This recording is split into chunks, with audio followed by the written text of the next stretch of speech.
हमारे जीवन में ये कुछ नियम महापुरुषों के द्वारा बताए गए हैं। अगर ये हो और नवधा भक्ति हो तो बहुत शीघ्र प्रेम आ जाए। पहला है, प्रत्येक साधक को ब्रह्म मुहूर्त में उठना चाहिए। ये जो लोग 9 बजे तक सोने का नियम लिए हुए हैं, हमारी तो ऐसी भावना है कि उनको कभी भी भगवत प्राप्ति नहीं हो सकती, क्योंकि 9 बजे तक सो रहे और ब्रह्म मुहूर्त से लेकर के 9 बजे तक भगवान सूर्य उदय हो रहे हैं, आप सैया पे सो रहे हो, तमोगुण वृत्ति बढ़ रही है, प्रमाद बढ़ रहा है, तुमसे भजन बनने वाला है, ऐसा हो ही नहीं सकता। कैसे भगवत प्राप्ति होगी? अरे भगवत प्राप्ति वाले को कभी ब्रह्म मुहूर्त में नींद आ सकती? असंभव बात है। यदि वो रात्रि भर बैठकर भजन किया है तो भी ब्रह्म मुहूर्त में नहीं सोएगा, फिर बाद में सो लेगा। ऐसे कितने साधक हैं जो रात्रि में भजन करते हैं। 1-2 बजे तक नाना प्रकार की विलासिता में समय काटिए और सुबह 10 बजे तक सोइए और अपने आप को साधक माने। असंभव बात, भगवत प्राप्ति असंभव। सावधान रहिए। प्रातः काल का 3 बजे से और सूर्य उदय तक का जो समय है, ये महामहिमामय समय है। इसमें अधिकतर ध्यान युक्त जप किया जाए, बहुत लाभ की प्राप्ति होगी। ये बहुत अमृतमयी वेला है। बड़े बड़े महापुरुषों ने, गुरुजनों ने इसी समय को सार्थक किया है भजन के द्वारा, फिर अनुभव करके बताया है। जो प्रातः कालीन 3 बजे से लेकर सूर्य उदय तक भजन नहीं करते हैं, वो दिन में भजन करें ऐसा नहीं लगता हमें तो, कि वो तन्मयता पूर्वक भजन कर पाएंगे। ब्रह्म मुहूर्त में जब भजन होता है तो दिन भर का नशा चढ़ जाता है।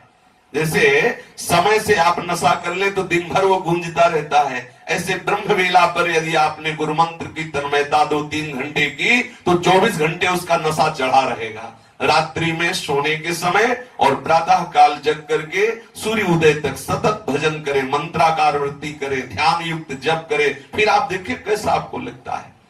यदि आप बहुत ही शरीर स्वस्थ है और आपका अभ्यास बहुत कमजोर है तो भी सूर्य उदय होते होते आप उठ जाइए। सैया में लेटे हुए हैं, सूर्य उदय हो रहे हैं और आप साधक कहलाते हैं, बड़ी हंसी की बात है। बिल्कुल कदापि ऐसा ना, ये महापुरुषों के सिद्धांत बताए हुए हैं। प्रत्येक साधक को ब्रह्म मुहूर्त में उठ जाना चाहिए। यदि ऐसा संभव ना हो सके तो सूर्य उदय होते होते उठ जाना चाहिए। सूर्य उदय हो रहे हैं आप सैया में, वैसा कभी नहीं होना चाहिए। दूसरा, प्रातः काल जग करके किसी सांसारिक विषय का निर्णय नहीं करना चाहिए। अशांत है, उसी समय हम चिंतन, व्यापार या नाना प्रकार की बातों का कर रहे हैं, उस समय केवल भगवत चिंतन में तन्मयता करने की चेष्टा करनी चाहिए। तीसरा, प्रातः काल सूर्योदय के समय और संध्या के समय, 2 समय प्रार्थना युक्त भाव से, यदि आप वैष्णव उपासना में है, नित्य विहार उपासना में है, तो ठाकुर की मंगला और संध्या आरती के समय पद गायन करते हुए प्रभु से प्रार्थना करें। यदि आप सनातन धर्मी उपासना में हैं तो आप संध्या करते हुए, गायत्री जप करते हुए उस समय प्रभु से प्रार्थना करें कि हमारे जीवन की संध्या होने जा रही है, अभी हमारी आपकी संधि नहीं हुई, हमारा मन विषयों में फिसल रहा है, नाथ स्वीकार कर लो। हे पतित पावन, मुझ पतित को अपने सानिध्य का अनुभव कराओ। आप हमारे हृदय में हो, ऐसा मैं अनुभव कर पाऊं।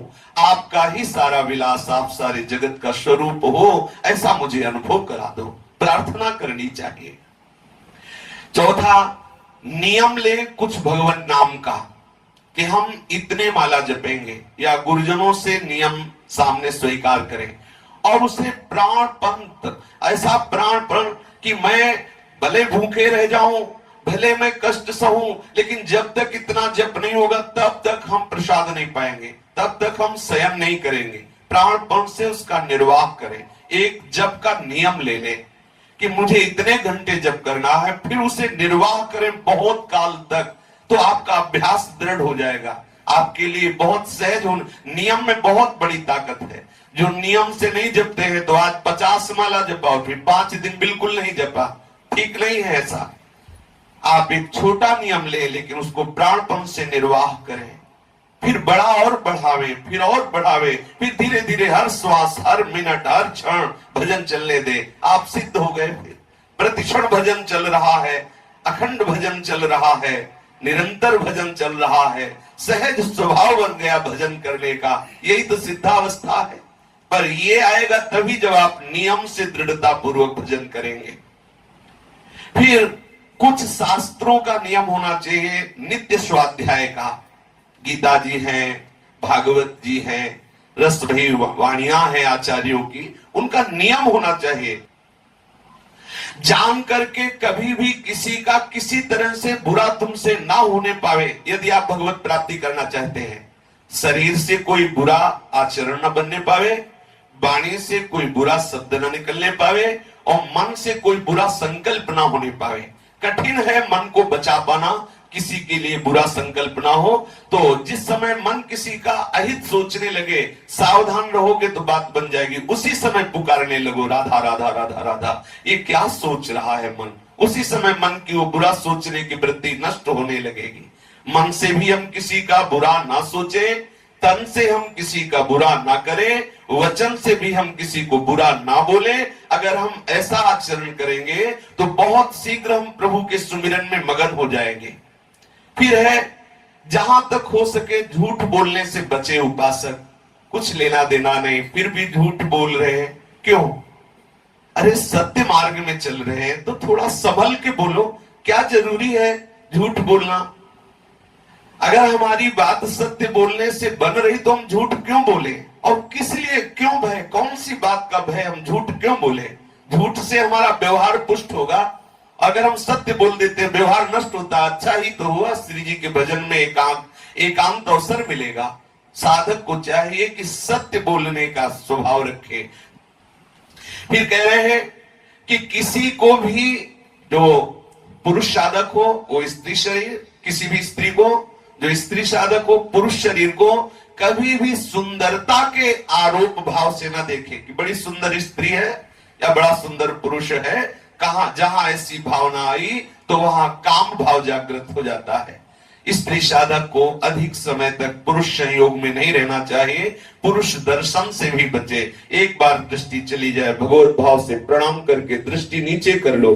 ये माया का आकर्षण ऐसा है, कोई कितना भी बड़ा बुद्धिमान विद्वान हो, कितना भी बड़ा साधक हो, अगर ऐसी दृष्टि रखेगा तो उसे अंततो गत्वा विनाश ही होगा। जो इनकी संगति करे अंत होएगो नाश, ये आचार्यों के वचन है। जो पुरुष साधक है वो स्त्रियों की तरफ अचानक दृष्टि चली जाए तो प्रणाम करे, दोबारा सुंदरता का अवलोकन न करे। जो चाहे आपन कल्याणा, सुजस सुमत शुभ गति शुभ नाना, सो पर नार लीलार गुसाई, तजो चौथ के चंद। इसे जीवन में उतारा जाए। ऐसा नहीं कि हम बोल दिए, आप सुन लिए, फिर आप किसी को सुना दिए। इसे जीवन में उतारा जाए तो खुद अनुभव में होगा, खुद आनंद की अनुभूति होगी। किसी की किसी भी तरह से निंदा नहीं करना, ये महापुरुषों के सिद्धांत बताए हुए। यदि सिद्धांत पे चलेंगे तो निश्चित नवधा भक्ति का हमारे हृदय में प्रादुर्भाव हो जाएगा। किसी की भी किसी भी तरह से हमें निंदा नहीं करनी। कभी कभी हम अपनी बड़ाई चाहने के लिए घुमा करके किसी की निंदा कर देते हैं, ये भी हमारे लिए परमार्थ में बहुत हानिकारक है।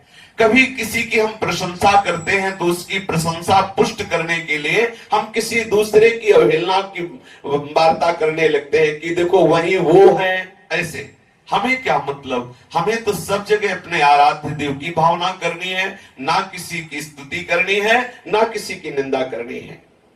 भोजन आप फलाहार कर रहे हो या आप अन्न पा रहे हो, आप उतना ही पाएं जितना पाने के बाद आपको ऐसा न लगे कि हम छक गए हैं। ऐसा नहीं लगना चाहिए। ये महापुरुषों के सिद्धांत बनाए हुए हैं। यदि आपको भोजन पाने के बाद ऐसा लग रहा हाँ आप तो छक गए, तो समझो आपने साधना के खिलाफ भोजन किया है। उतना भोजन होना चाहिए, पाने के बाद ठीक है क्षुधा निवृत्ति हो गई, लेकिन ऐसा नहीं प्रतीत हो रहा। अभी अगर आपको और पवाया जाए तो आप पा सकते हैं, इतना पाना चाहिए। इतना कम भी नहीं होना चाहिए कि आपकी वृत्ति भोजन में लगी रहे, आपको साधन में व्यवधान उपस्थित हो। चाहे फलाहार हो या अन्न हो या जल हो, जब आप पा रहे हो उस समय किसी से वार्ता ना करें, उस समय केवल नाम जप करें, क्योंकि वो भोजन जो आप पा रहे हैं जिस संस्कार से युक्त होगा, अगले समय में वो संस्कार आपके ऊपर छा जाएगा। यदि आप गंदे दृश्य देखते हुए भोजन पाएंगे टीवी आदि में, और गंदी बातें करते हुए या नाना प्रकार का कुचिंतन करते हुए, तो वो भोजन जाकर आपके हृदय में वैसा ही प्रभाव डालेगा और आपका भजन बाधित हो जाएगा। भोजन के समय महापुरुषों ने कहा कि ये आपकी भजन की वृद्धि और हानि करने का ठीक समय है। यदि आप भोजन ठीक भजन करते हुए पा रहे तो आपका भजन बढ़ेगा। भोजन करते हुए कि चलो हमने 20 माला तो कर लिया, भोजन पाते हंसी मजाक शुरू, इधर उधर का चिंतन शुरू, तो आप समझ लीजिए आप आगे के समय के लिए भजन नाश की वृत्ति पैदा कर रहे हैं। पवित्र होकर गुरुदेव भगवान के अनुसार जो मंत्र उपासना मिली उसका चिंतन करते हैं, एकाग्र होकर भोजन पाए, उतना ही पाए जितना आपको आवश्यक है, अधिक ना पावे। कभी भी कहीं भी ऐसा लग रहा हो कि दूसरे के हक की वस्तु है तो कभी उसे आप ना लें। कभी भी चार साधक बैठ करके किसी का उपहास न करें, हंसी मजाक का वातावरण उपस्थित न करें। गुरुजन सामने पड़े, जय बार पड़े, उनको प्रणाम करें, इससे अहंकार का नाश होता है।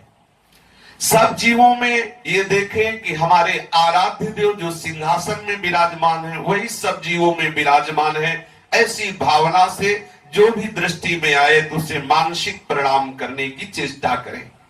कभी कोई आपके साथ प्रतिकूल व्यवहार कर दे तो किंचन मात्र क्रोध ना करें। यदि क्रोध आ जाए तो जो जप किया है उसमें और जप बढ़ावे दंड के रूप में, कि आज हम 20 माला का नियम ले, लेकिन आज हमें गुस्सा आ गई, आज 20 माला और करेंगे तभी भोजन पाएंगे। नियम ले। अगर क्रोध आ जाए तो आप अपनी उपासना में नियम जोड़ दें, ठीक है आज क्रोध आ गया, आज भोजन नहीं पाना, आज उपवास करके केवल नाम जप करना है। इससे आप क्रोध पर विजय प्राप्त कर लेंगे। पूज्यपाद सिउड़िया बाबा जी महाराज कहते हैं यदि 1 महीने में एक बार अच्छे से क्रोध कर लिया जाए तो भजन का प्रभाव नहीं पड़ता उसके हृदय में। तो हमें भजन को बचाना है, तो इसलिए जब कभी क्रोध आवे तो डर जाओ। क्रोध करेंगे तो हमारा भजन निष्प्रभावित हो जाएगा। किसी भी जीव से कितना भी पाप हो जाए आप घृणा न करें, और शयन का समय निश्चित होना चाहिए उपासक का। अगर शयन जब मन आया, कथा में आया तो सो गए, माला में आया तो सो गए, जब कुटिया में खाली है तो सो रहे, ये सब प्रमाद वाली बात नहीं। शयन का एक समय होना चाहिए। अगर आप रात्रि के 11 बजे सोते हैं तो 12, 1, 2, 3, 4 बजे उठ जाएं, 5 घंटे हो गए रात्रि में, और दिन में 1 घंटे विश्राम कर ले, 6 घंटे खूब हो गए। अगर आपको और सोना है तो 10 बजे सो जाइए, तो 7 घंटे हो गए। इसके बाद सोते हैं तो आप साधक नहीं हैं। शरीर अस्वस्थ हो तो लेट जाना ठीक है, जब शरीर स्वस्थ है तो लेटना नहीं चाहिए। पद्मासन में बैठो, सिद्धासन में बैठो, सुखासन में बैठो, खड़े होकर जब करो, साधना कर रहे हो, कोई खिलवाड़ कर रहे हो। एक उदर पोषण करने के लिए लेबर 8 घंटे दौड़ता है तसला लेकर के। विचार कीजिए, एक परिवार का पोषण करने के लिए 8 घंटे गर्मी, बरसात, धूप, ठंडी कुछ नहीं देख रहा और मालिक की गालियां पा रहा है, 8 घंटे मेहनत करता है केवल उदर पोषण के लिए। हम परम पद के अधिकारी बनना चाहते हैं और प्रमाद करते हैं। नहीं, सावधान। शयन का ठीक समय होना चाहिए, और जो समय निश्चित करें आप। अगर आपसे स्वयं निर्वाह नहीं होता तो गुरुजनों के सामने बैठकर निश्चित करा लीजिए, और जितना निश्चित कर लीजिए फिर उससे 10 मिनट भी अधिक मत सोइए। ऐसा नियम ले ले। अगर ये नियम कुछ दिन चला तो अभ्यास में ऐसा हो जाता है कि जितने समय जगना होता है उस समय किसी को जगाना, साधक अलार्म नहीं लगाता। ये जो अलार्म लगाते हैं अभी ठीक साधना नहीं बनी, अरे उसका हृदय ही अलार्म है, बेचैन हो जाएगा, उठ के बैठ जाएगा।